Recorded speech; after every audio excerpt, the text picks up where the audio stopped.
Та уран зураг, уран зохиол, жүжиг эсвэл кино зохиолыг мэрэгжил болгон суралцаж байсан бол тэдгээрийг зүгээр л үзэж таашаах болон анхааралтайгаар дүн шинжилгээ хийх хоёр их ялгаатай гэдгийг нь мэдэх нь лавтай. Наривчилсан дүн шинжилгээ хийх нь нүр их ажил бөгөөд бид хүссэн үедээ тааваараа оролдож үзэхээс тун өөр юм. Гэвч эцсийн эцэс та бид хоёр аливаа нэг ухаан эсвэл ур чадварыг зүтгэн судалсны үр дүнд ирэх тэр мэдлэгийг орлож чадах зүйл үгүй гэдгийг мэднэ шүү дээ. Олон талаар Христийн дагалагч нар шинэ гэрээг судлах үед яг ийм зүйл тохиолдог гэж хэлж болно. Шинэ гэрээг байгаа газар бүрдээ хүссэн цагтаа унших бид дуртай байдаг. Харин шинэ гэрээ ба шинэ гэрээний теологийг анхааралтайгаар судлахаас ирэх ухаарл ойлголт нь агуу амжилтын их үндэс билээ. Энэ бол шинэ гэрээнд хаанчлал ба гэрээ нэртэй цоврал хичээлийн эхний хичээл. Энэхүү цоврал хичээлээр бид теологийн уламжлалт тодорхойлолт тайлбарыг дагах бөгөөд шинэ гэрээнд Бурхан өөрийнхөө тухай болон түүнтэй холбоотой бусад сэдвийг хэрхэн заасан тухай шинэ гэрээний теологийг тайлбарлах болно. Эхний хичээлийг шинэ гэрээний теологийг яагаад судлах хэрэгтэй вэ гэж нэрлэсэн. Энэ хичээлээр бид шинэ гэрээг өнгөцгөн ойлгоод өнгөрөх биш, харин шинэ гэрээний теологийг гүн гүнзгий анхааралтайгаар судлахад өөрсдийгөө зориулах яагаад чухал вэ гэдгийг нь үзэх болно.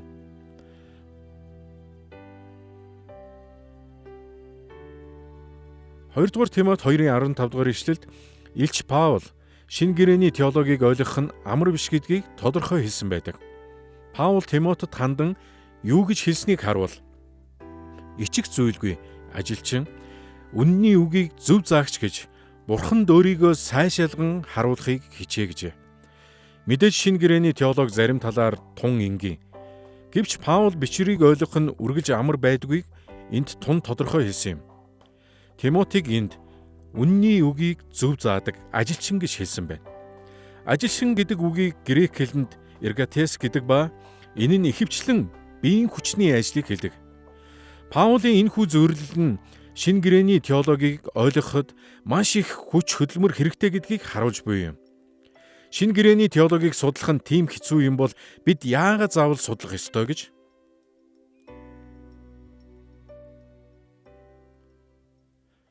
Тимотед бичсэн захидалд Паул ердөө хитгэн үгийн зайтай хоёр утга санаа гаргасан нь их сонирхолтой байдаг. Эхлээд Бурхан бичвэрийг өгсөн ба үг бол Бурханы амьсгалснаар байгаа гэж хэлжгээд хитгэн өгүүлбэрийн дараа Тимотед хандан сур Бурханы ажилчин гэдгээ харуулахын тулд шаргуу хичээ. Бичвэрүүдийг судалж зөв заа гэж хэлсэн байдаг. Бурхан өгөөмөр санаачлаг гарган бидэнтэй тогтоосон тэр гэрээний харилцааг болон түүний үгэнд хэрхэн хандах ёстойг сайтар тусгаж өгсөн байдаг. Бидний ойлгох хэлээр тэрээр бидэнд үгээ өгсөн. Тухайн цаг үеийнхэн газар орон болон хүмүүст хамаатай хэв маяг, хэл болон хэлбэрийг ашиглан хүмүүсээр дамжуулан тэр ярьсан бөгөөд бид тэр хэлийг нь сурч хэв маягийг нь ойлгож бичвэрт ашигласан олон хэлбэр буюу түүхэн хүүрнэл, яруу найраг болон зааварчилгаа бүхий захидлын зорилгыг ухаарах хэрэгтэй болно гэсэн үг. Библийг хам сэдвтэй нь уялдуулан уншихдаа шинэ гэрээг бичсэн хүмүүс хуучин гэрээг хэрхэн олон янзаар ашигласныг ойлгоно гэсэн үг юм. Тухайн цаг үед эртний бичвэрүүдийг онцгой тохиолдолд л ашиглах нь түгээмэл байсан. Тиймээс Паул Тимотед бичвэрүүд ариун сүнсний хүчээр Бурханаас өгсөн зүйл юм гэж хэлснийхээ дараа Тимотиг бид ч бас Тимоттай адил хичээл зүтгэл гаргаж бичвэрүүдийг зөв зааж байгаа гэдгээ батлан харуулахын тулд суралцах ёстой гэсэн юм. Шинэ гэрээний теологийг яагаад ойлгох ёстой гэдгийг бид хоёр арга замаар судлах болно. Эхлээд бид шинэ гэрээний онгод ба эрх мэдлийн ач холбогдлыг судлана. Дараа нь шинэ гэрээний цаг үеэс өнөө үеийн үргэлжлэх болон үл үргэлжлэх зарчмуудын тухай авч үзнэ. Тэгэхээр одоо шинэ гэрээний онгод ба эрх мэдлийг эхлээд ярилцаж, дараа нь дээр дурдсан хоёр асуудлын тухай сайтар судалцгаая. Шинэ гэрээний онгод ба эрх мэдлийг судлан үзэхийн тулд бид шинэ гэрээ бол Бурханы онгодоор бичигдсэн ба эрх мэдэлтэй гэдэг Библийн баталгаанд анхаарлаа хандуулах болно. Мөн бид онгод болон эрх мэдэл гэдэг нь ямар утгатай болохыг хэд хэдэн янзаар тодруулан тайлбарлана. Тэгвэл эхлээд Христийн итгэл үнэмшлийн эдгээр чухал ойлголтуудыг Библи хэрхэн баталдаг болохыг авч үзье.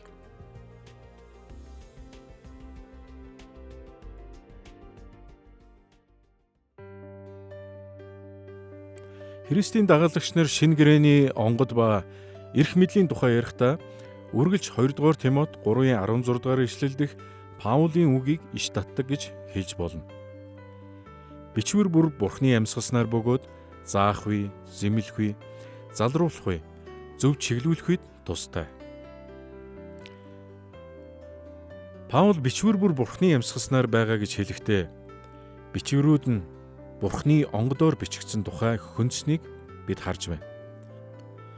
Мөн Теофнестус хэмээх грек үгийг Бурхан амьсгалаа гаргах гэж орчуулж болно. Тэрээр мөн бичвэр нь заах үе, зэмлэх үе, залруулах үе, зөв чиглүүлэхэд тустай хэмээн хэлэхдээ бичвэрийн эрх мэдлийг тодорхойлсон юм.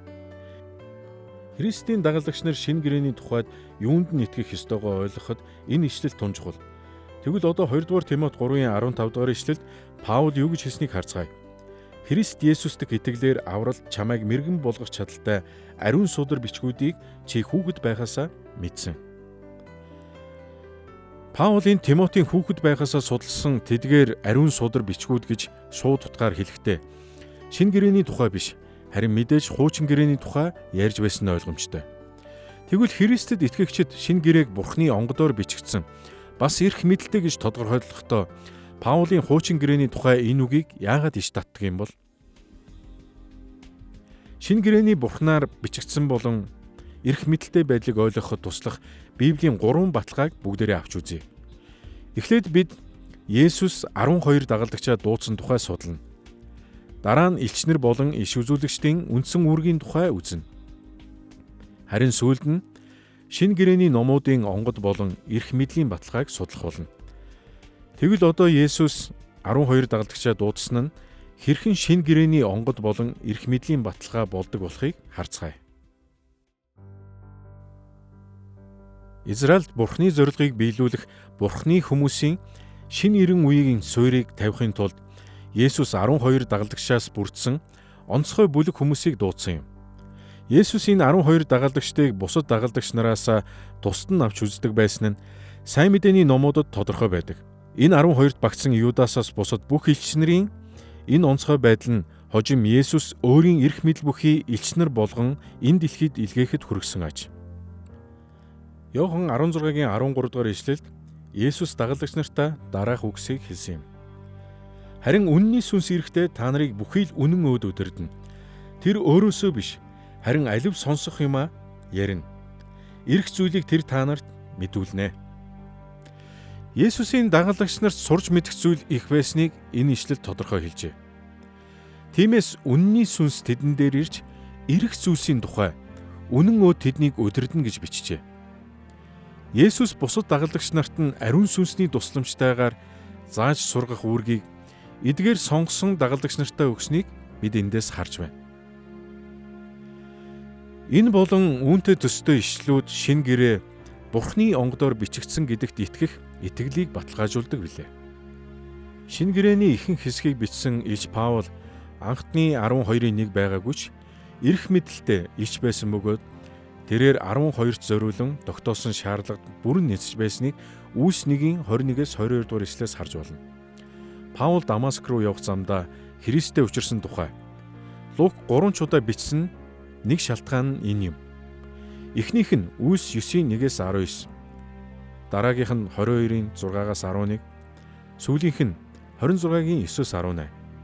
Мөн Галаат 1-ийн 11-с 2 дугаар бүлгийн 10 дугаар ишлэлд Паул Арабын элсэн сүлд Христтэй хамт 3 жилийг өнгөрүүлсэн тухай өгүүлсэн ч бий. Мөн энэ ишлэлд Иерусалимд байсан элчнэр Паулийн элчийн эрх мэдлийг нь баталгаажуулсан байдаг. Есүс 500 гаруй итгэгчдэд харагдсан тухай хэлснийхээ дараа Паул мөн 1-р Коринт 15-ийн 8-аас 9-р ишлэлд ийхүү хэлсэн. Бүгдийн эцэс дутуу төрсөн мэт надад ч тэр Есүс бас үзэгдсэн билээ. Учир нь би элч нараас хамгийн өчүүхэн нь бөгөөд Бурхны чуулганыг хавчиж байсан тул элч гэж нэрлэгдэх зохисгүй хүн юм. Илч байсан хэрн Паул өөрийгөө дутуу төрсөн мэт ба илч нараас хамгийн өчүүхэн гэж хэлсэн байдаг. Эрх мэдэл бүхий төлөөлөгч нарын дундаас тэр л ганцаараа Есүсийн газар дэлхий дээрх үйлчлэлийн үеэр хамт байгаагүй илч юм. Гэвч Паул бол Есүс үхлээс амьсныг харсан гэрч бөгөөд Иерусалимд байсан анхны илч нарч үүнийг нь баталсан байдаг. Есүс өөрийн 12 дагалдагчдыг дуудсантай холбоотой баталгааг бид ойлгохын хамт мөн 1-р зууны элчнэр болон иш үзүүлэгчид ариун сүнсээр хөтлөгдөж байсан ба эрх мэдэлтэй байсныг дурдах нь зүйтэй. Эфес 3:4-5 дугаар ишлэлд Паул зөвхөн тэр өөрөө биш, харин Христийн элчнэр болон иш үзүүлэгчид Бурхны онцгой илчлэлийг хүлээн авсан хүмүүс гэдгийг хэрхэн тодорхойлж хэлснийг анхааралтай тунгаан бодоорой. Христийн нууцын талаарх ойлголтыг минь мэдэж чадна. Сүнс дор түүний ариун элчнэр ба иш үзүүлэгчдэд илчлэгдснээр энд Паул Христтгэлийн сургаал номлоод сүнс дор ариун элчнэр болон иш үзүүлэгчдэд илчлэгдэх хүртлээр нууцлагдж байсан эсвэл тайлагдшгүй байсныг онцгойлон дурдсан байна. Энд гайхах зүйлгүй бөгөөд Эфес 2:20-21-р ишлэлд Паул анхны элчнэр болон иш үзүүлэгчдийн тухай мөн доорх маягаар тайлбарлсан байдаг. Сүм чуулган элчнэр болон иш үзүүлэгчдийн суурин дээр босгогдож байгаа бөгөөд Христ Есүс өөрөө булангийн чулуун ажээ. Түүний дотор бүх барилга холбогдсон эзэн доторх ариун сүм болохоор өсөж байна. Энэ ишлэл бидэнд Бурхан сүм чуулганыг эзэн доторх ариун сүм болгохоор барьж байгуулж байгаа бөгөөд Есүс Христ бол булангийн чулуу гэж хэлжээ. Гэхдээ энд Паул мөн элчнэр болон иш үзүүлэгч бас сүм чуулганы суурийн нэг хэсэг гэж тодорхойлсон байгааг анзаарч байна уу?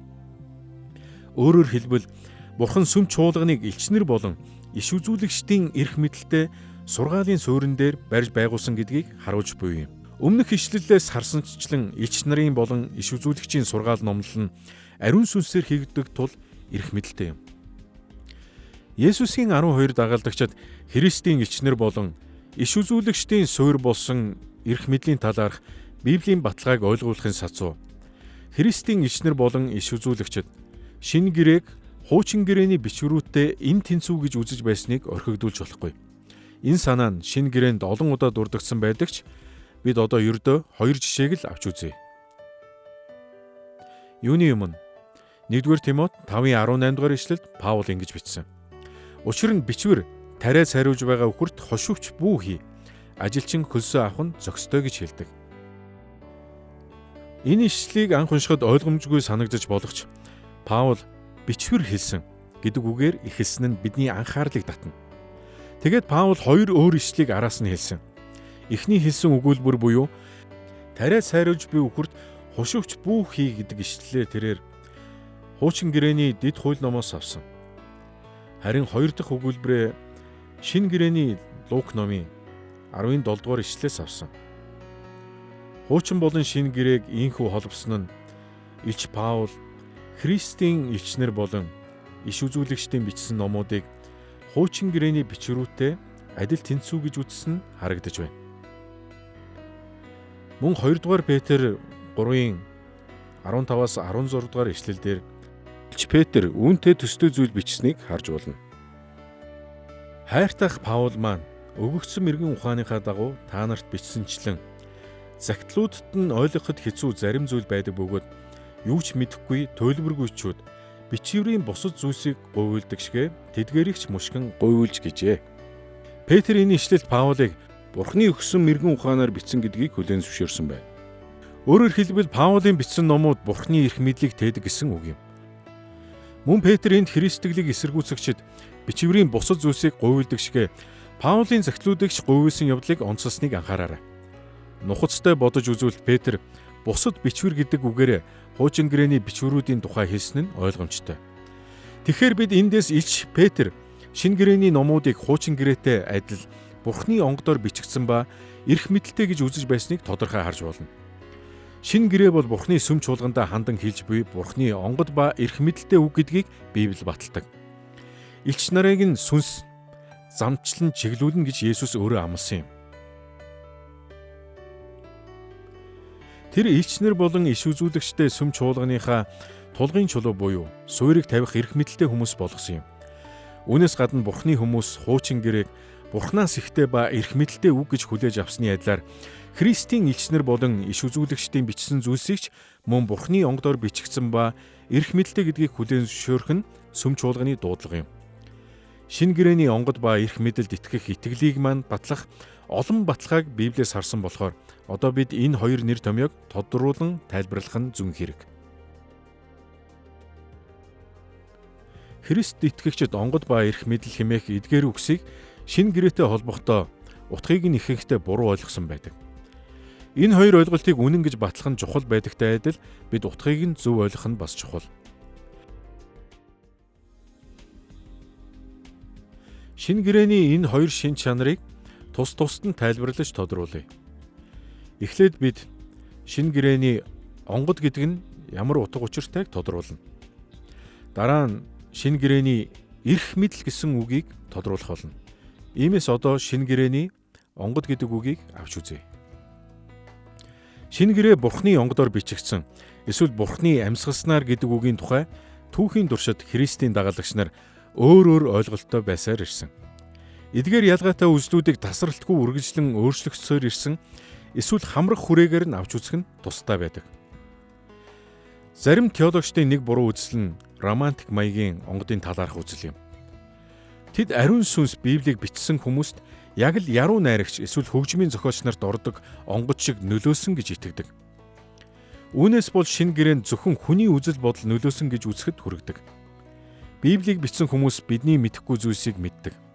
Ухаалаг, чадвартай байсан байж болох юм гэж тэд хэлдэг боловч шинэ гэрээ нь Бурхан бидэнд юуг ойлгуулж, мэдрүүлж, юунд итгүүлэхийг хүсэж байгааг олж харах найдвартай их сурвалж биш юм гэж тэд үздэг. Үүний эсрэг нэг үзэл нь зарим теологчид механик маягийн онгод гэдэг зүйлд итгэдэг. Энэ үзлийн дагуу Библийг бичсэн хүмүүс өөрийн ухаан байхгүйгээр зөвхөн ариун сүнсний бич гэсэн зүйлийг бичсэн гэсэн үг. Энэ үзэл шинэ гэрээний үнэн ба эрх мэдлийг хүлээн зөвшөөрдөг хэдий ч Библийг бичсэн хүмүүсийн оролцооны чухал ач холбогдлыг няцаадаг гэсэн үг юм.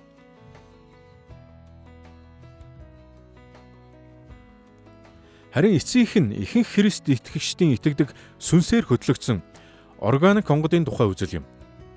Энэ нь Бурхны сүнс болон Библийг бичсэн хүмүүсийн оролцоог салгах боломжгүй гэж үзэх үзэл юм. Өөрөөр хэлбэл Библийг бичихдээ ариун сүнсэнд хөтлөгдөн бичсэн буюу ариун сүнс тэднийг чиглүүлсэн. Библийн үг бол Бурхны үг мөн бөгөөд бас ариун сүнс тэдгээр Библийг бичсэн хүмүүсийн зан чанар, туршлага, үзэл баримтлал болон бодол санаагаар дамжуулан үгээ хэлсэн гэдэгт итгэдэг гэсэн үг. Тиймээс Библийн үг бол бас бичсэн хүмүүсийнх нь үг мөн. Энэ үзэл бол Бурхны онгодоор бичигдсэн гэдэг ойлголтыг Библи өөрөө гэрчилсэнийг хамгийн зөвөөр тайлбарлсан үзэл гэж болно.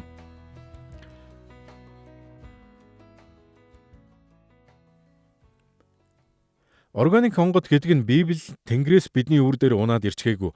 Эсвэл Библийн зохиолчид зөвхөн сонссон зүйлээ бичээгүй гэсэн үг юм. Харин тэд Библийг бичихдээ ариун сүнсэнд хөтлөгдсөн гэсэн үг. Өөрөөр хэлбэл Библи бол Бурхны үг мөн хэдий ч жинхэнэ нөхцөл байдал болон хүний илэрхийллийн тусгал бас мөн. Ингэж хэлэхээр хүмүүсийн урам жаахан хугардаг. Тэд Бурхан ба хүний хоорондох шууд харилцааг илүү их хүсдэг байх л да. Гэхдээ энэ бол Бурхан бол хүний хамтын тусгал гэж ойлгох нь бидэнд илүү тустай байдаг. Учир нь би Библийг уншихдаа энэ бол Бурхны үг гэдгийг мэднэ. Мөн үүний зэрэгцээ энэ Бурхны үг хэдий ч миний туулж буй зүйлсийг ойлгодог, надтай адилхан зүйлийг мэдэрдэг хүн энэ үгийг бичсэн гэдгийг бас мэднэ гэсэн үг. Өөрөөр хэлбэл энэ бол хүнийг бүрэн тусгасан хэрн Бурхны онгодоор бичигдсэн үг юм. Энэ нь үг бүрчлэн бичүүлсэн үг биш. Хүний мэдэрч тулдаг бүхэнтэй холбоогүй үг биш.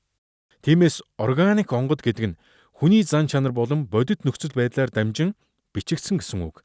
Тэд өөрсдийн тулж буй амьдралын туршлага ойлголт болон хүсэл тэмүүлэл дундаас Бурхны мэдээг бидэнд дамжуулан бичсэн юм.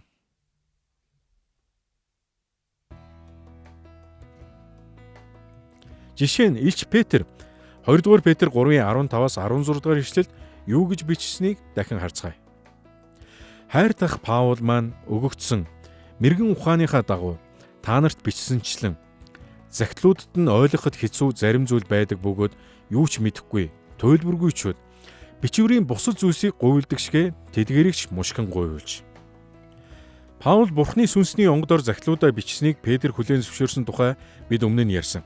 Гэхдээ Петр энэ бол органик онгод байсныг бас дурдсан байгааг анзаарах хэрэгтэй.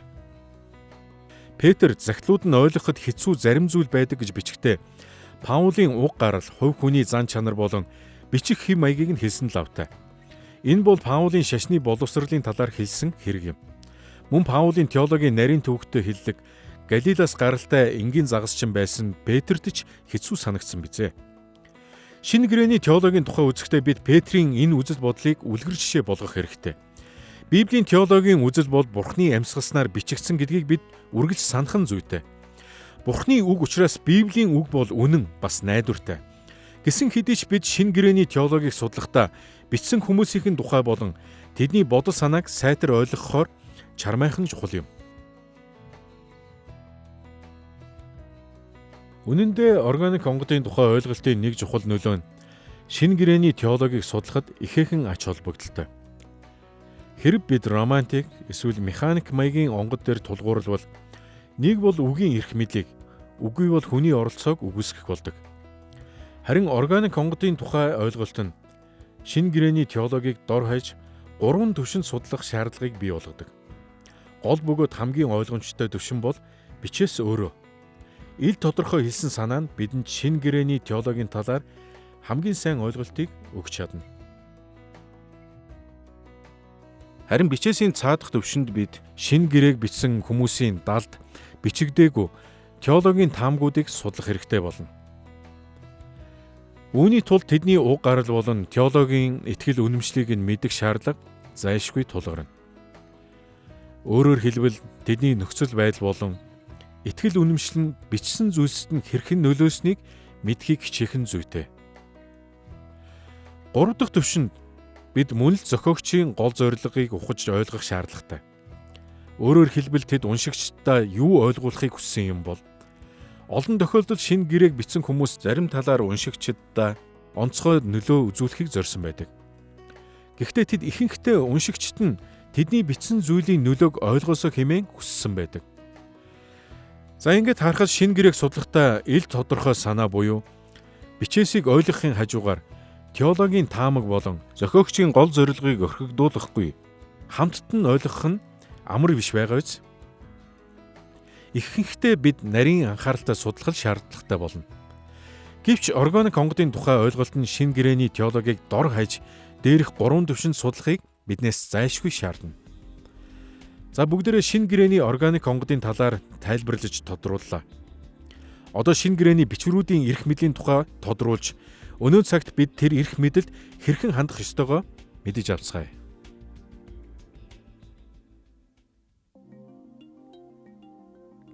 Евангелийн сайн мэдээг баримтлагчид бүгд шинэ гэрээ тэдний амьдралд эрх мэдэлтэй гэдэгт итгэдэг. Гэхдээ бид тэр эрх мэдэл хаанаас гаралтайг ойлгоход анхаарлаа хандуулах хэрэгтэй. Харамсалтай нь олон сайн итгэгчид шинэ гэрээ бол тэдэнд шууд хандаж бичигдээгүй гэдгийг мартах нь бий. Өөрөөр хэлбэл шинэ гэрээ бидний төлөө бичигдсэн боловч шууд бидэнд хандаж бичигдээгүй юм.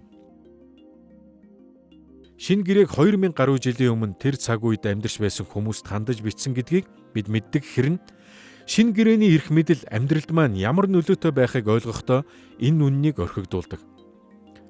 Тиймээс бид шинэ гэрээний теолог нь өнөөгийн Христийн дагалдагчдын амьдралд бүрэн дүүрэн хэрнээ шууд бус эрх мэдэлтэй гэдгийг ойлгох хэрэгтэй. Өөрөөр хэлбэл шинэ гэрээний бичээс нь анхны уншигчдаа ямар утга учиртай байсныг ойлгоход бид үргэлж бэлэн байх ёстой.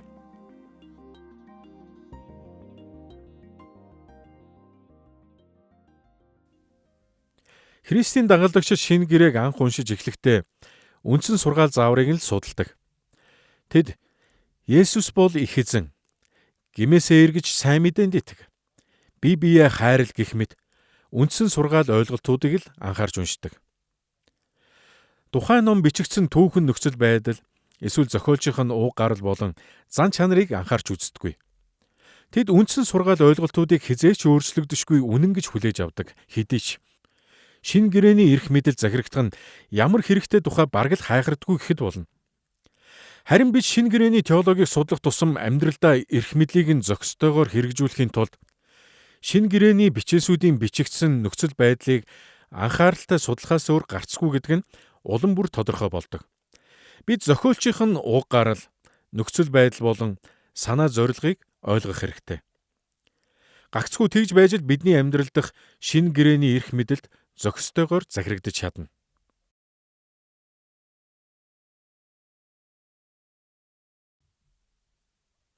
Яахын аргагүй урган гардаг асуултуудын нэг бол өөр хүмүүс зориулан бичсэн шинэ гэрээг бидний амьдралд эрх мэдэлтэй гэж үзэж болох уу?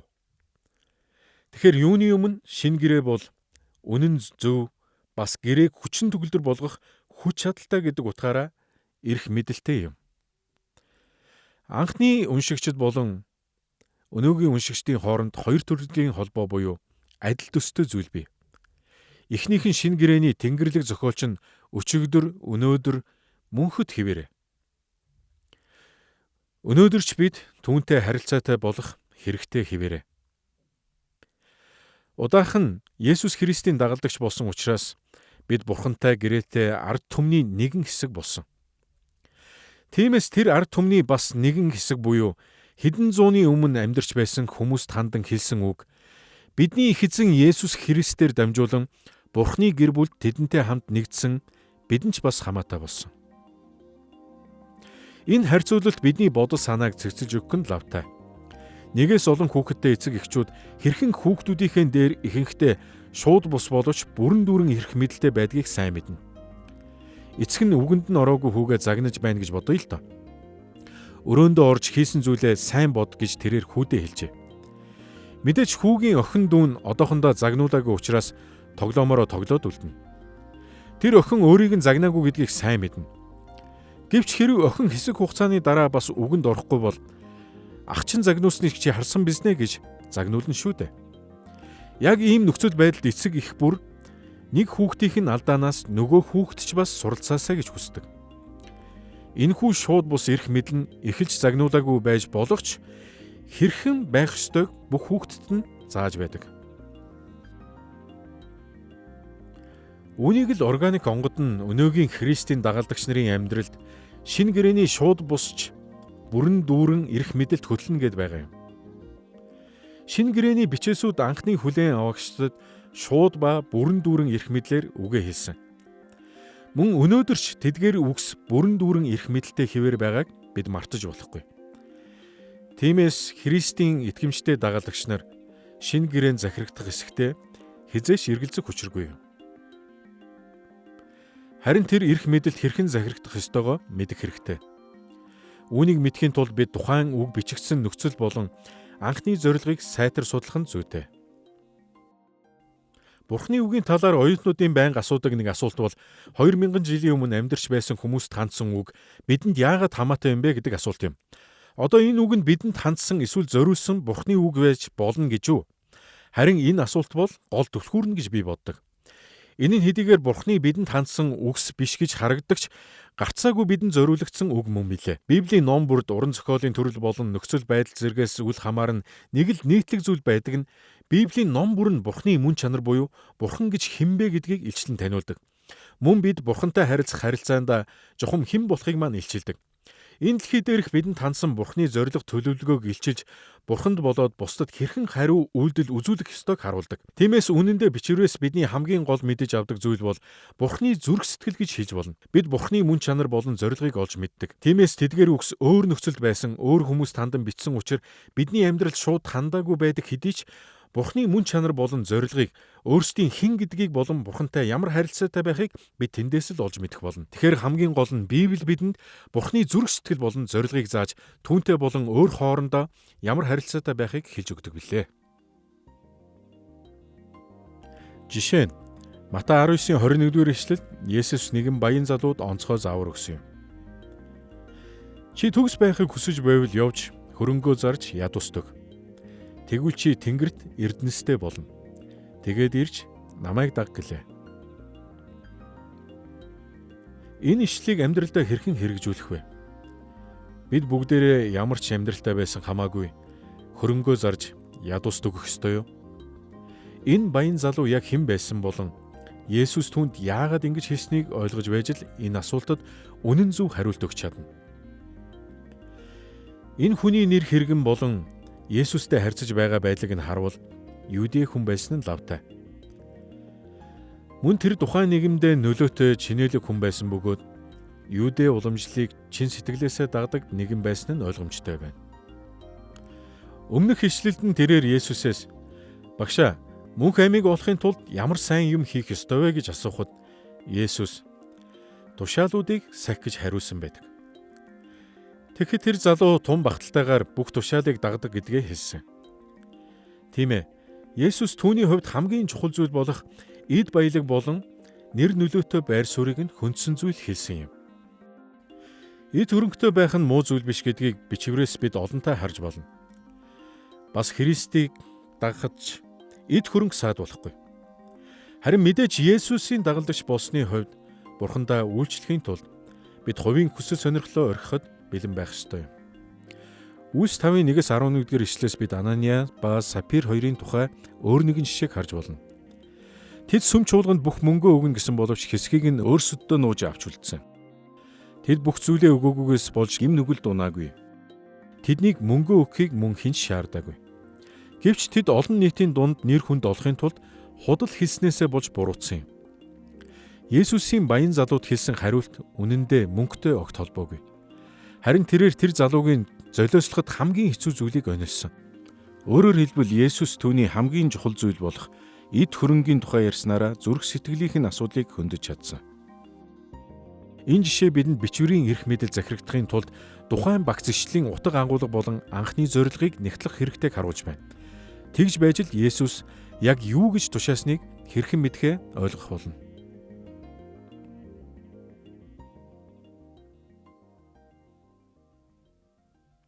Шинэ гэрээ бас хуучин гэрээтэй л адил гүн ухааны ном бишээ. Энэ ном гүн ухааны сургаалуудаас бүрдээгүй. Харин хаанч амархан ойлгогдох хэлбэрээр бичигдсэн юм. Шинэ гэрээ бол тодорхой бөгөөд түүхэн байдаг. Үүний шалтгаан нь ч ойлгомжтой. Бурхан хуучин ба шинэ гэрээний аль алинаар нь дамжуулан өөрийгөө илчилсэн бөгөөд ингэхдээ үргэлж тодорхой бүлэг хүмүүст хандан илчилдэг. Бурхан нийтэд хандан өөрийгөө илчилдэггүй. Тэгвэл хитрхи ерөнхий байх тул хизээ нэгэн цагт хинт хамаагүй болох байсан биз. Бурхан Авраам, Исаак, Яаков, Мосе, Давид, Исая, Ирмая, дараа нь Есүсээр дамжуулан дагалдагч нар болох Петр, Паул нарт өөрийгөө илчлэн таниулж байсан. Тиймээс бид тодорхой хүмүүсийн тухай, тодорхой нөхцөл байдлын тухай судлах хэрэгтэй болдог. Бурхан бол бүтээгч бөгөөд бүтээлүүд нь цаг хугацаа ба орон зайд оршдог. Харин Бурхан өөрийгөө илчлэхдээ цаг хугацаа болон орон зай захирагдан илчилдэггүй. Шинэ гэрээний теологийг яагаад судлах хэрэгтэй вэ? Хэмээх энэ хичээлээр бид шинэ гэрээний онгод ба эрх мэдлийг ойлгохын тулд шинэ гэрээний номуудын түүхэн нөхцөл байдлыг сайтар судлах шаардлагатай тухай үзлээ. Одоо бид өнөө үе болон шинэ гэрээний үеийн хооронд үргэлжлэх болон үл үргэлжлэх зарчмуудын тухай үзэхэд бэлэн боллоо.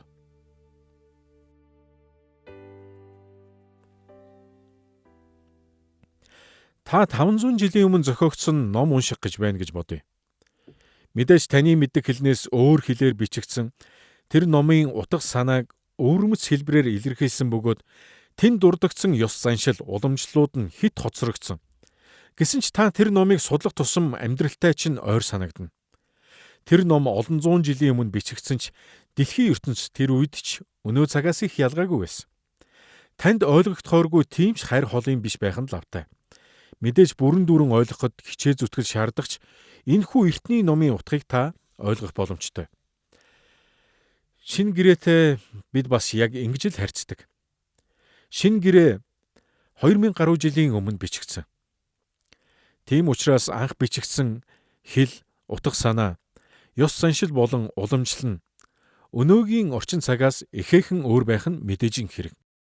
Хэдий тийм ч тэдгээр ялгаатай байдлыг хичээнгүйлэн судалвал шинэ гэрээ бидний амьдралтай олон талаар холбоотой гэдгийг харах болно.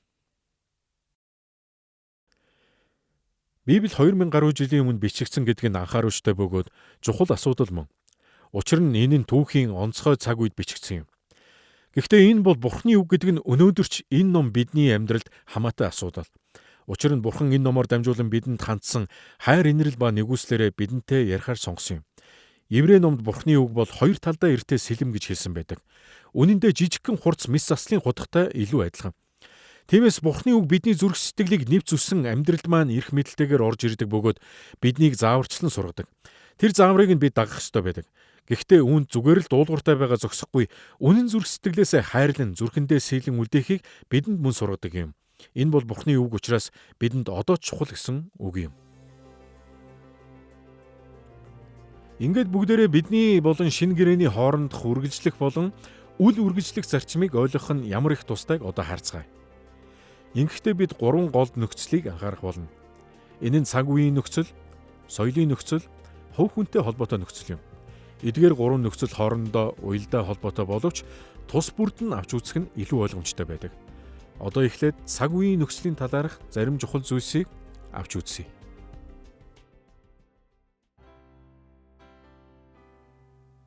Библийн түүхийн цаг үе гэж ярихаар бидний санаанд юуны өмнө Тэнгэрлэг илчлэл тохиолсноороо бусад бүхэл цаг үеэс ялгаатай тэрэл цаг үеийн тухай орж ирдэг.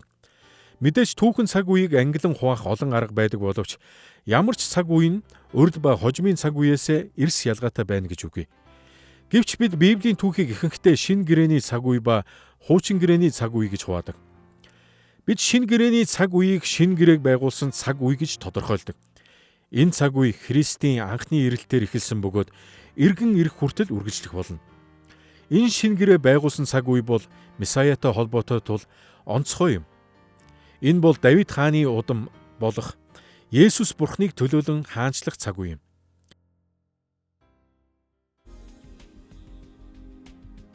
Цаг үеийн нөхцөл байдлууд шинэ гэрээний теологийг судлах зайлшгүй шаардлагыг хэрхэн бий болгодгийг ойлгохын тулд бид шинэ гэрээ байгуулсан үеийг нэгтгэдэг цаг үеийн үргэлжлэх зарчмуудыг авч үзэх болно.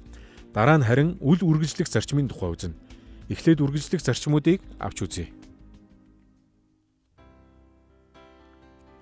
Шинэ гэрээний үеийн болон өнөө үеийн хооронд цаг үеийн үргэлжлэх зарчмууд олон бий.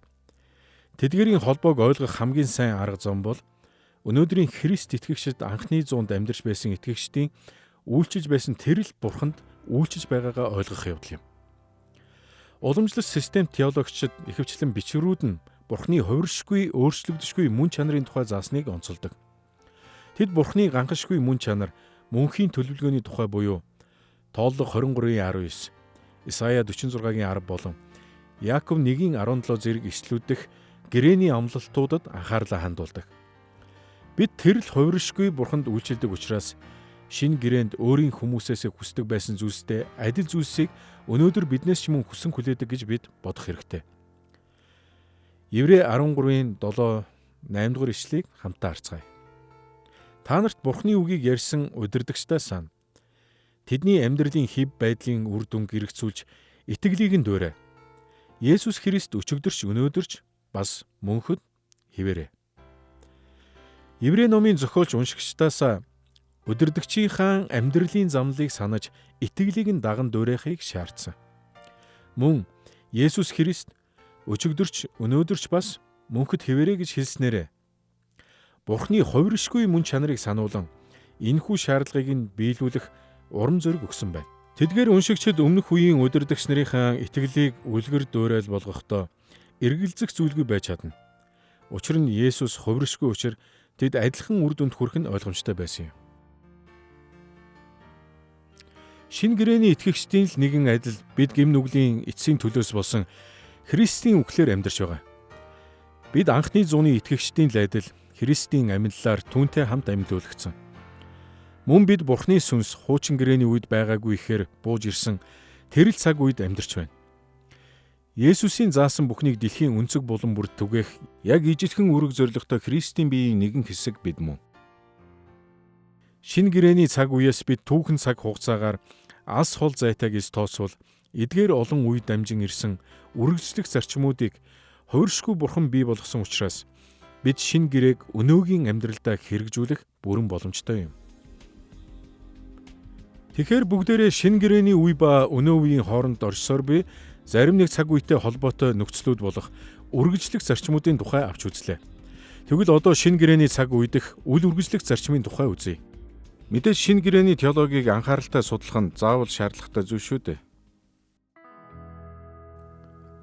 Шинэ гэрээний үе болон өнөө үеийн хоорондох цаг үеийн үл үргэлжлэх зарчим нь хуучин гэрээний үе болон өнөө үеийн хоорондын үл үргэлжлэх зарчимтай харьцуулахад тийм ч их биш. Гэхдээ л бид шинэ гэрээг судлах бүртээ санаж байх зайлшгүй хэрэгтэй хэдэн онцгой ялгаа бий. Эфес 2-ын 20 дугаар эшлэлд Илч Паул чухал нөлөө бүхий цаг үеийн үл үргэлжлэх зарчмаас нэгийг нь дурдсан байдаг. Сүм чуулган бол элчнэр болон иш үзүүлэгчдийн суурин дээр босгогдож байгаа бөгөөд Христ Есүс өөрөө булангийн чулуун ажээ. Энд Паул элчнэр болон иш үзүүлэгчдтэй Есүс Христтэй хамт сүм чуулганы суурийг тавьсан үе болон сүм чуулганы хойч үеийн хоорондох ялгааг гаргаж өгсөн юм. Энэ хичээлийн эхэнд дурдсанчлан сүм чуулган 2000 жилийн туршид сүм чуулганы суурь болсон Христ болон түүний элчнэр иш үзүүлэгчдийн эрх мэдлийг хүлээн зөвшөөрсөөр ирсэн. Гэхдээ мэдээж тэд одоо бидэнтэй хамт байхгүйг бид бас мэднэ. Энэхүү бодит нөхцөл байдал шинэ гэрээний үе болон өнөө үеийн бидний амьдралын хооронд олон тооны үл үргэлжлэх зарчмуудыг бий болгодог. Эхнийх нь Есүс болон түүний элч, иш үзүүлэгч нарын үлдэж байсан баталгаа харуулсан гайхамшигт олон жишээг шинэ гэрээнд дурдсан байдаг. Гайхамшигыг үлдэх тэр чадвар нь Есүс болон түүний элч, иш үзүүлэгчдийг эрх мэдэлтэй бөгөөд сүм чуулганы суурийг тавьсан удирдагч нар болгосон юм. Бурхан өнөөдөр ч сүм чуулганд гайхамшигаа үйлцээр байгаа ч сүм чуулганы шинэ удирдагчдыг тэдгээр гайхамшгуудын үндсэн дээр томилдоггүй. Харин өнөөдөр ч сүм чуулган дах эрх мэдлийг шинэ гэрээний жишгээр тогтоосон хэвээр байгаа. Тийм ч учраас тэдгээр жишгүүдийг өнөөдөр хэрхэн ашиглах ёстойг бид анхааралтай судлах хэрэгтэй байдаг билээ. 2 дугаарт шинэ гэрээний үед Есүсийн элчнэр болон иш үзүүлэгчтэй шууд харьцах боломжтой байсан. Тэр үеийн Христ итгэгчид элчнэр болон иш үзүүлэгчдээс заавар зөвлөгөө, асуултын хариултаа шууд авах боломжтой байв. Жишээ нь бид 1 ба 2 дугаар Коринт болон Пилемон зэрэг номд Паул Христийн дагалдагч нарын хүсэлтэд хариулт өгсөн байдгийг бид харж болно. Үүнээс гадна шинэ гэрээний үед сүм чуулганыг хамарсан томоохон асуудлуудыг сүм чуулганы суурийг тавьсан Иерусалимийн зөвлөд буй удирдагч нараас асууж шийддэг байсныг Үлс 15 дугаар бүлгээс харж болно. Гэвч өнөөдөр бидний дунд тийм эрх мэдэлтэй удирдагч нар байхгүй. Тиймээс шинэ гэрээг наривчлан судалж амьдралдаа хэрэгжүүлэх зайлшгүй хэрэгтэй болсон юм.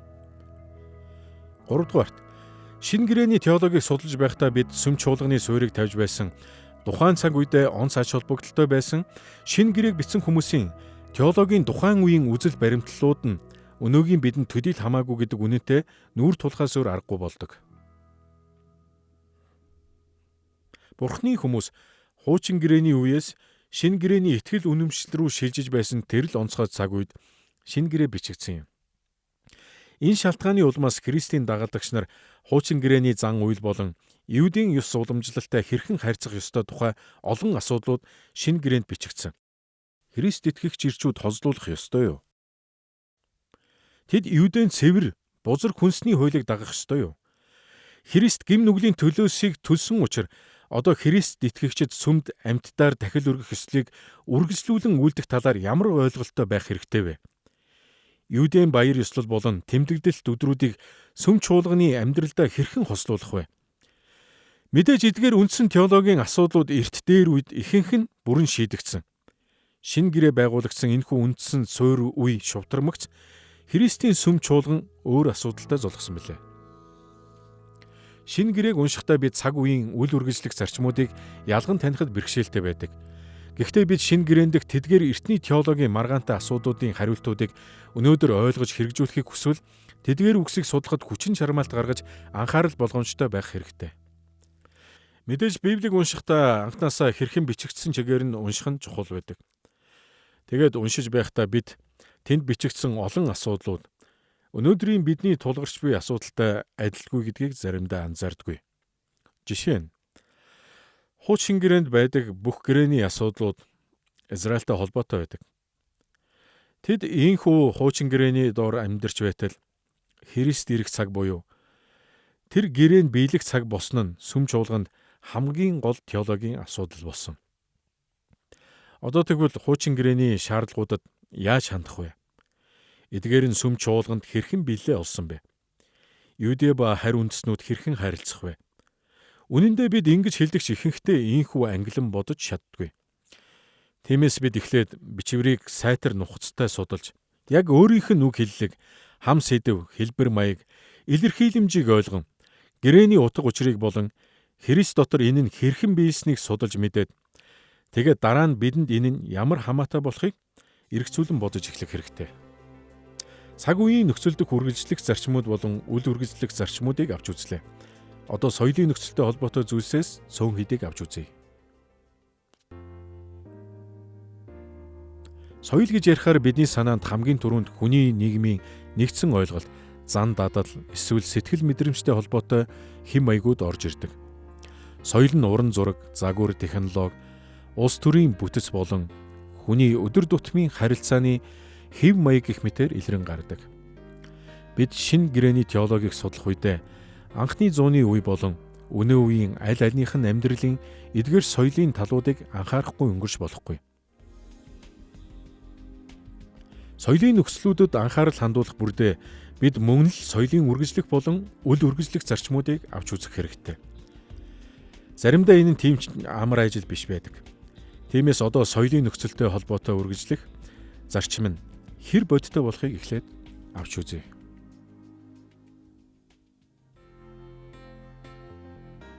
Соёл бүр ялгаатай гэдгийг бид бүгд мэдэх бөгөөд түүхэн цаг хугацаа болон газар зүйн байршлын зайнаас хамааран ялгаа нь ихсдэг гэдгийг ч ойлгодог.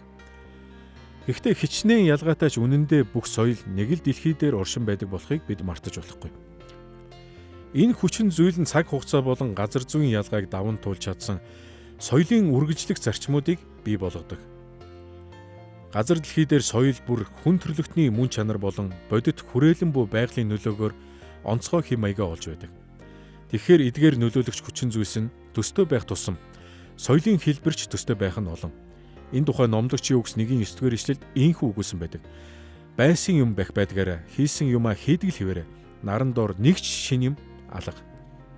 Амьдрал ийм ч учраас бид өнгөцгөн ялгааны цаана шинэ гэрээний үе болон өнөө үеийн хооронд соёлын олон ижил төстэй зүйлс байгааг хараад гайхах зүйлгүй юм. Өнөөдөр ч хүмүүс шинэ гэрээний үеийн хүмүүс шиг хувцсандаа анхаарч, урлаг таашааж, гэр бүлтэй болж, засгийн газар байгуулж, гэмт хэрэгтнийг яллах зэрэг зүйлсийг хийсэн хэвээр л байгаа. Тиймээс анхны зуун болон өнөө үеийн соёлыг харьцуулахад ижил төстэй талуудыг олж харахад амархан. Нэг жишээ авч үзье. Иохан 4:6-аас 7 дугаар ишлэлд Есүс нэгэн Самар эмэгтэйтэй ярилцсан үйл явдлыг дүрсэлсэн байдаг. Энэ нь 6 дугаар цагийн орчин байв. Самарын нэгэн эмэгтэй ус татахаар тэнд ирэхэд Есүс түүнээс "Надад уух юм өгөөч" гэв. Энэ үйл явдлын соёлын нөхцөлийн талаарх тайлбаруудыг бид олонтоо сонссон бизээ. Есүсийн тэр цаг үед евдээчүүд Самар хүмүүсийг цэвэр биш гэж үздэг байсан тул огт харилцдаггүй байсан ч Есүс тэр Самар эмэгтэйтэй ярилцсан байдаг. Бидний цаг үед үүнийг уншаад үнэндээ Самар хүний тухай ойлголт байхгүй болохоор юу ч мэдрэхгүй. Өнөө цагт хүмүүсийг цэвэр эсвэл цэвэр биш хэмээн бид огт боддоггүй. Гэхдээ л Библийн энэ үйл явдал болон өнөө цагийн нийгмийн гадуурхал хоёрын хооронд анхаарал татгуйц төсөөтэй зүйлсийг олж харж болно. Энэ талаас нь авч үзвэл өнөөгийн хүмүүс анхны зуунд амьдарч байсан хүмүүсээс ялгарах юмгүй юм.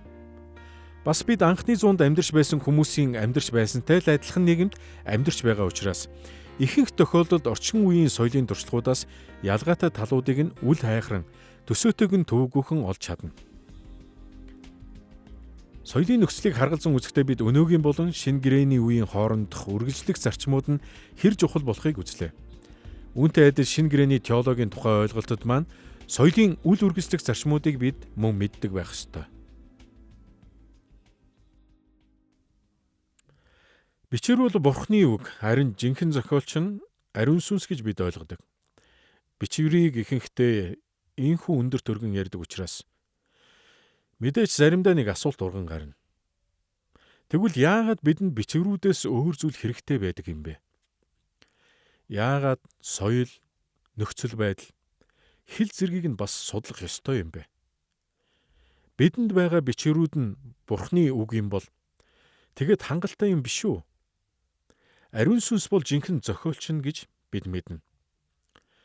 Гэхдээ ариун сүнс бичвэрийг хүнээр дамжуулан түүхэн хам сэдвтэй нь бидэнд өгсөн юм. Бичвэр бол бидэнд өгсөн зүгээр нэг нотлогдсон үнний жагсаалт биш. Бидэнд байгаа бичвэр бол юу хийх ёстой болон хийх ёсгүйг заасан багц хуулийн ном биш. Эсвэл хаяа үнэн үг хэрэгтэй болохоор иш татдаг, зүйр зэцэн, онч мэргэн, сургаалт үгсийг багтаасан төвөр эмхтгэл биш. Харин дээрх бүхэн нь тодорхой хэмжээгээр бичвэрүүдэд байдаг ба энэ нь Бурхны илчлэл бөгөөд Бурхны илчлэл нь түүхэн дэх Бурхны хийдэг үйлс юм. Заримдаа бид энэ бүхнийг нэгтгэхэд бичвэр бол түүхийн туршид хүмүүсийн үгээр дамжуулан бичсэн Бурхны үг юм гэж дүгнэн хэлдэг. Харин түүхийн туршид гэдэг үг бидэнд маш чухал. Хэрэг бид бичвэрүүдийн бичигдсэн соёлын хам сэдэв болон хэлийг нь ойлгохгүй бол үүнийг амархан буруу тайлбарлах боломжтой юм аа. Үнэн дээр энэ цаг үеийн болон шинэ гэрээний цаг үеийн соёлын олон ойлголтууд асар их ялгаатай байдаг. Тиймээс бид шинэ гэрээний теологийг тайлбарлаж хэрэгжүүлэхэд эдгээрийн учруулах саад бэрхшээлийг даван туулахад ихээхэн хүчин зүтгэл гаргах хэрэгтэй. Соёлын үл үргэлжлэх зарчмуудын хамгийн тод нэг жишээ бол шинэ гэрээг бичсэн хэл юм. Өнөөдөр шинэ гэрээг бичсэн их хэл болох грек хэл дээр нь уншиж ойлгох Христийн дагалдагчид харьцангуй цөөхөн босно нь мэдээж. Цаашлбал бид анхны зууны үеийн утга зохиолын онцлог болон шинэ гэрээг бичсэн хүмүүсийг ашиглаж байсан хуучин гэрээний еврей грек хэл дээрх хувилбаруудын нөлөө зэргийг харгалзан үзэх хэрэгтэй. Мөн тухайн цаг үеийн улс төр эдийн засаг болон өргөн хүрээний нийгмийн дадал хэвшлийг үл ойшоодгоо болох ёстой. Бид эдгээрийг хичээнгүйлэн биелүүлж чадвал шинэ гэрээний үеэс өнөө үеих хүртэлх соёлын үл үргэлжлэх зарчмуудыг илүү сайн ойлгож чадах юм.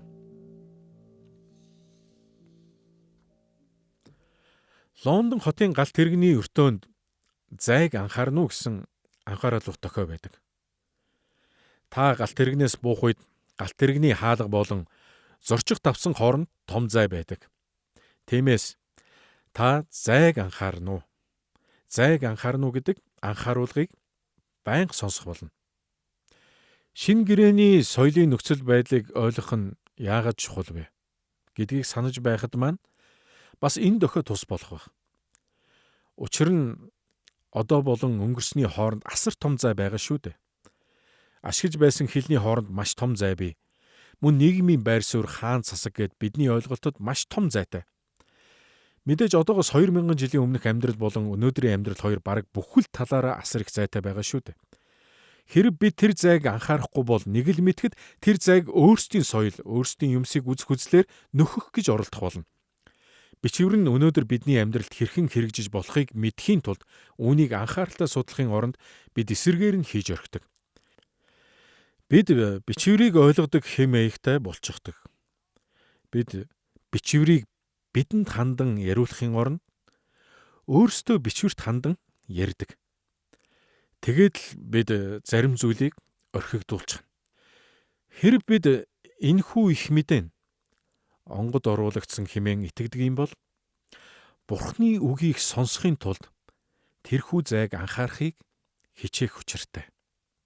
Үгүй бол бид өөрсдөө нийгмийн нөхцлөөр бичвэрийг дүгнэх аюултай. За цаг үеийн болон соёлын нөхцлүүдийн үргэлжлэх зарчмууд болон үл үргэлжлэх зарчмуудыг авч үзлээ.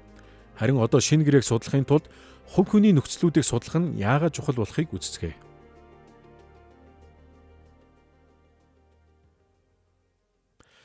Бид бүгдээрээ амьдралын туршлагаараа харахад хүн бүр өөр гэдгийг ойлгож мэдсэн байдаг. Нэг соёлтой хүмүүс хүртэл бие биесээ өөр. Бид алс холын хүнтэй уулзах эсвэл дээр үеийн хүмүүсийн тухай уншихад сэтгэл зүй, мэдрэмж болон сүнслэг талаараа ч асар их ялгаатайг нь анзаардаг. Хүн бүр туулсан амьдрал, давуу тал, айдас, ур чадвар болон сүнслэг өсөлт гэх олон талаараа өөр. Магадгүй тэр бүх ялгаанууд маш урт жагсаалт болох байх. Тиймээс бид шинэ гэрээний теологийг судалж байхдаа өнөө үе болон шинэ гэрээний үеийн хүмүүсийн адил төстэй мөн ялгаатай талуудыг анхаарах нь зүйн хэрэг. Бүгдээрээ өмнөх хоёр нөхцөлийн тухай ярилцсны адил хувь хүнтэй холбоотой нөхцөлийг авч үзцгээе.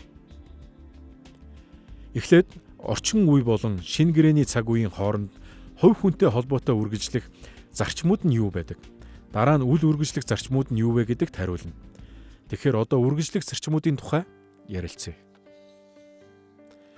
Библийн өнцгөөс бид шинэ гэрээнээс сурч хэрэгжүүлэхдээ итгэлтэй байж болох үс хүмүүсийн дундах ижил төстэй зүйлс хангалттай байгааг харж болно. Үнэн дээр бичвэр бидэнд шинэ гэрээний болон орчин цагийн хүмүүс бүгд л яг адил төрлийн хүмүүс гэдгийг хэлж өгдөг. Шинэ гэрээг бичсэн хүмүүс уншигчд болон түүнд гарч буй хүн бүр яг л бидний адил Бурхны төрхөөр бүтээгдсэн хүмүүс юм. Тэд бидэнтэй адил бодит зүйлс дуртай.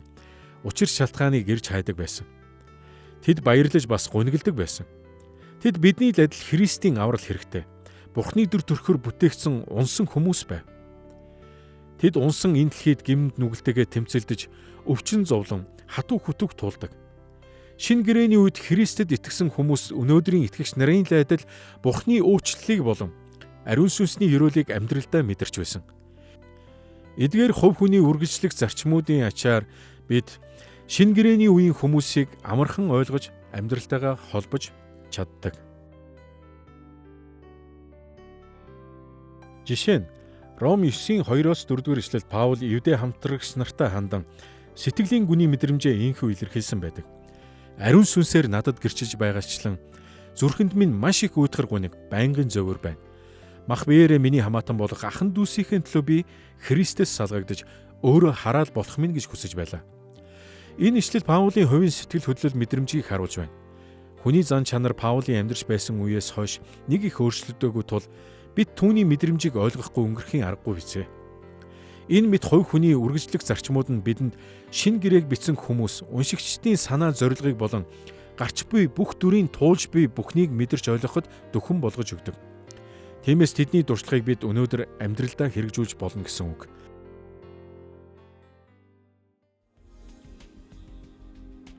Шинэ гэрээний хувь хүнтэй холбоотой олон үргэлжлэх зарчмууд байдаг хэдий ч яг үүнтэй зэрэгцсэн мөн түүнээс дутхгүй тооны үл үргэлжлэх зарчмууд бий. Үүнээс болж бид шинэ гэрээний теологийг ойлгож амьдралдаа хэрэгжүүлэхэд бэрхшээлтэй тулгардаг. Шинэ гэрээнд олонтоо дурдгдсан байдаг зарим нэг онцгой төрлийн хүмүүс өнөөгийн хүмүүсээс их ялгаатай байдаг тул бүрэн ойлгож амьдралтайгаа холбоход бэрхшээл тулгардаг. Хувь хүний сэтгэл мэдрэмжийн чиг хандлага, тэр бүхэл нас хүйстэй холбоотой асуудлууд бидэнд бэрхшээл үүсгэх бөгөөд бид чухамдаа анхааралтай судалж байж л эдгээр бэрхшээлийг давна. Бурхан ямар нөхцөл байдалд байгаа, ямар ч орчинд төрж өссөн бай хамаагүй хүмүүсийг анхаарч хайрладаг. Библийн янз бүрийн хэсэгт үнэндээ хичнээн олон төрлийн амьдрал болон нийгэм соёлын нөхцөл байдлууд гардаг билээ дээ. Бурхан хүмүүст байгаа нөхцөл байдал бүрд нь хэрхэн тохируулан үгээ хэлж байсныг бид ойлгох юм бол тэдгээр жишээнээс суралцаж мөн өөрсдийн өөр нөхцөл байдал бүхий амьдралдаа хэрэгжүүлэх болно. Бурхан бодит арга замаар тодорхой нөхцөлд ажилласан байдаг тул биднийг ч мөн бодит арга замаар тухайн нөхцөлдөө хэрэгжүүлээсэ хэмээн хүсэж байдаг. Гэхдээ бид бичээс дэх зөв зарчмыг нь эхлээд сайтар ойлгох хэрэгтэй. Тэгж байж л амьдралдаа зохих ёсоор нь хэрэгжүүлж чадна. Жишээ нь Эфес 6-гийн 5, 9-р ишлэлд Паул хоёр төрлийн хүмүүсийг онцгойлон дурдсан байдаг. Боолуудаа Христэд ханддаг шигэ та нар махуудын дагуух эзэдтэй ч эмээхүү ба чичирлэр чин сэтгэлээсээ дуулууртай бай. Эцэстээ үүний адил боолуудаа ханд. Ихэнхдээ бид энэ ишлэлийг уншаад Паул Эфес хотын чуулганд хамрагддаг байсан боолууд болон эзэдэд хандан хэлжээ гэдэг өнгөцгөн талаас нь л ойлгодог. Гэвч Христийн доторх тэдгээр ахан дүүс маань яг ямар амьдрал туулж байсан тухай ойлголт маань тун хязгаарлагдмал байдаг. Учир нь бидэнд боол болон эзний харилцааны тухай бодит мэдлэг ойлголт байдаггүй. Эдгээр хүмүүс нь өнөө цагийн хүмүүсээс маш их ялгаатай хүмүүс байсан. Тиймээс бид тэдгээр хүмүүсийн анхны зууны үед Эфес гэх мэт хотуудад чухам ямар амьдрал туулж юутай нүрэ тулдаг байсныг нь ойлгохын тулд сайтар судлах хэрэгтэй. Өнөөгийн амьдралтай ижил төстэй талуудыг олж харан Паулийн энэ эшлэлд өгүүлж буй теологийн үзлийг ойлгохын тулд бид тийхүү гүнзгий судалгаас өөр аргагүй. Шинэ гэрээг амьдралдаа хэрхэн хэрэгжүүлэх ёстойгоо ойлгохыг оролдох бүрдээ бидний байнга тулгардаг нэг түлхүүр үг бол хам сэдэв юм. Бичвэрийг сайтар ойлгож өөсөвгүй хэрэгжүүлэх гэж хичээх тусам шинэ гэрээний үед ч инхэн хэцүү байсныг ойлгох болно. Паул нэг удаа тийм ээ Тимото чи сайн мэдээний төлөө хослуулах ёстой гэж хэлсэн хэрнэ. Өөр нэг тохиолдолд өөр нэг хамтрагчтай хандан үгүй чи сайн мэдээний төлөө хослуулахаас татгалзах ёстой гэж хэлсэн байдаг. Үүнээс харвал нэг ижил төрлийн үйлдэл нөхцөл байдлаас шалтгаалan буруу эсвэл зөв байх боломжтой. Нэг тохиолдолд нь Тимото чи хослуулбал Юудэ хүмүүс сайн мэдээ тарааж чадна гэж хэлсэн. Энэ нь сайн мэдээний төлөө байсан. Харин нөгөө тохиолдолд нь чамайг хослуулахыг шаардж байгаа хүмүүс авралт хүрэхийн төлөө хослуулах ёстой гэж боддог тул сайн мэдээний төлөө чи яасан ч хослуулж болохгүй хэмээн Титэд хандаж хэлсэн харагддаг. Тиймээс бид одоогийнхоо соёлын нөхцөл байдал болон үүнд Библийн зарчмыг хэрхэн хэрэгжүүлэхийг сайтар ойлгох хэрэгтэй. Бид соёлын нөхцөлийг хэдий чинээ сайн ойлгоно, төдий чинээ бичвэрийг сайтар ойлгоно гэсэн үг. Шинэ гэрээний үед амьдарч байсан эрүүл өвчтэй, хүчтэй, сул дорой, баян ядуу, хөгшин залуу, эцэг их, ах эгч дүүсгээд хүн бүр шинэ гэрээний теологийг өөрсдөө тохирсон арга замаар хүлээн авч байсан. Энэ мэт олон ижил төстэй хувь хүнтэй холбоотой хүчин зүйлс бидэнд шинэ гэрээний теологийг өнөө цагт хэрэгжүүлэхэд янз бүрээр нөлөөсөөр байх болно. Эдгээр хувь хүнтэй холбоотой нөхцлүүд бид бүгдийг шинэ гэрээгээ нухацтайгаар хичээнгүйлэн судлахыг шаардаж байна.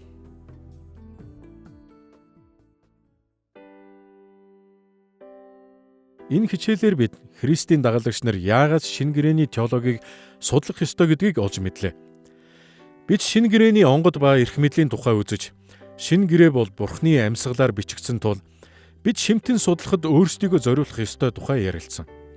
Мөн бид шинэ гэрээний үеэс өнөөгийн бидний үеих хүртэлх цаг үеийн соёлын болон хувь хүнтэй холбоотой үргэлжлэх болон үл үргэлжлэх зарчмуудын тухай үзэхдээ шинэ гэрээний теологийг амьдралдаа хэрэгжүүлэхийн тулд эдгээр нөхцлүүдийг яагаад судлах хэрэгтэй тухай ярилцсан. Шинэ гэрээ бол зүгээр л нэг гүйлгэж уншаад өнгөрөх ном биш ээ. Энэ бол сүм чуулгандаа хандаж хэлсэн Бурхны үг учраас бид сайтар судлан ойлгохын тулд шаардлагатай бүхнийг хийхэд бэлэн байх хэрэгтэй. Бид дараагийн хичээлээрээ энэ зорилгыг биелүүлэхэд шаардлагатай чухал арга замуудын тухай үзэх болно. Ингэхдээ бид Библийг энэ талаас нь анхааралтай судлахын олон ач тусыг олж харах болно. Ингээд бүгдээрээ удахгүй шинэ гэрээний теологийг судлахад яагаад өөрсдийгөө зориулах ёстой тухай үздэцгээе.